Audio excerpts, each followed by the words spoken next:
বর্তমান সরকার তারা কোনো ক্ষেত্রেই পয়েন্টিভ হতে পারছে না। তারা বলতে পারছে না নির্বাচন কবে হবে। তারা বলতে পারছে না ঠিক এক্সাক্টলি কতদিন তারা ক্ষমতায় থাকবে।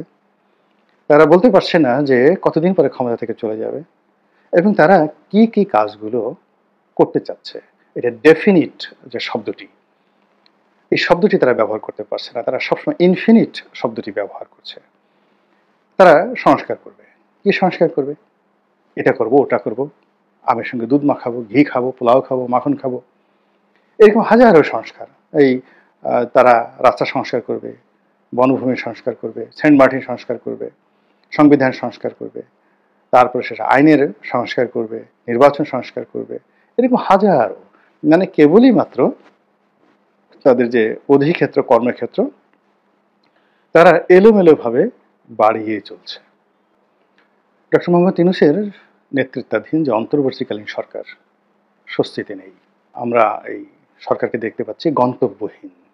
যখনই মানুষ দেখে যে তার যাওয়ার জায়গা নেই, পালাবার কোনো রাস্তা নেই, ভাগবার বা ভেগে যাওয়ার সমস্ত পথ রুদ্ধ হয়ে গেছে, তখন এসে ছলচাতুরি করে, ছলাকলা করে এবং হাল ছেড়ে দেয়। আবার সেটা সে কোথাও সে যায় না। শেখ হাসিনার জন্য কিন্তু এই অবস্থাটি হয়েছিল। সে 2014 সালের পর থেকে সে বুঝেছিল যে তার ট্রাফিকটা ওয়ান ওয়ে হয়ে গেছে।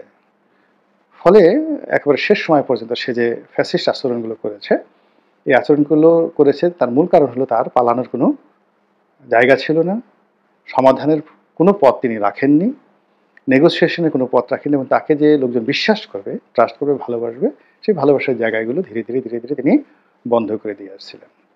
তো সেই দিক থেকে ডক্টর মোহাম্মদ ইউনূসের সরকার যখন আসলেন, তখন সবাই তাকে ভালোবেসেছে, সবাই তাকে বিশ্বাস করেছে, সবাই তাকে ব্ল্যাঙ্ক চেক দিয়েছে, অথরিটি দিয়েছে। আপনার কোনো সংবিধান দরকার নেই, কোনো আইন দরকার নেই, আপনি যেটা বলবেন সেটাই আইন, আপনি যেটা করবেন ওটাই সংবিধান। তো এই যে জায়গাটি 90 ডেজের পর এখন আর সেই জায়গাটি নেই। সেই অগ্রাধিকার ভিত্তিতে করতে গিয়ে তিনি 1 থেকে 1.5 মাস সময় নষ্ট করেছেন কেবলমাত্র আইন শৃঙ্খলা রক্ষা করা এবং পুলিশ বাহিনীর মনোবল ফিরিয়ে আনা এবং তাদেরকে পূর্ণ মাত্রায় ডেপ্লয় করার। ফলে কি হচ্ছে, এই পুরো আইন শৃঙ্খলাটা এমনভাবে ডেটোরিয়েট করেছে, পুলিশ এমনভাবে বিশৃঙ্খলা হয়ে পড়েছে যে এগুলোকে শৃঙ্খলাবদ্ধ করা এখন আর সম্ভব হচ্ছে না।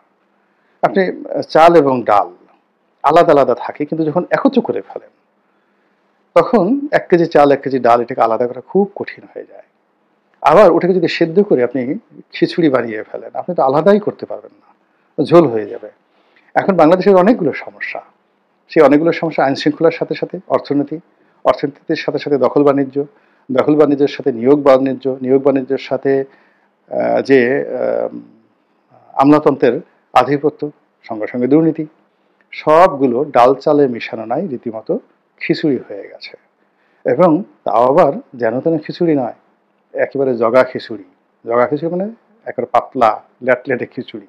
তো এই জায়গাতে যখন কোনো একটা মানুষ পড়ে, তখন সেটা ওয়ান ওয়ে ট্রাফিক হয়ে যায় এবং সেখান থেকে বের হওয়াটা এত সহজ নয়।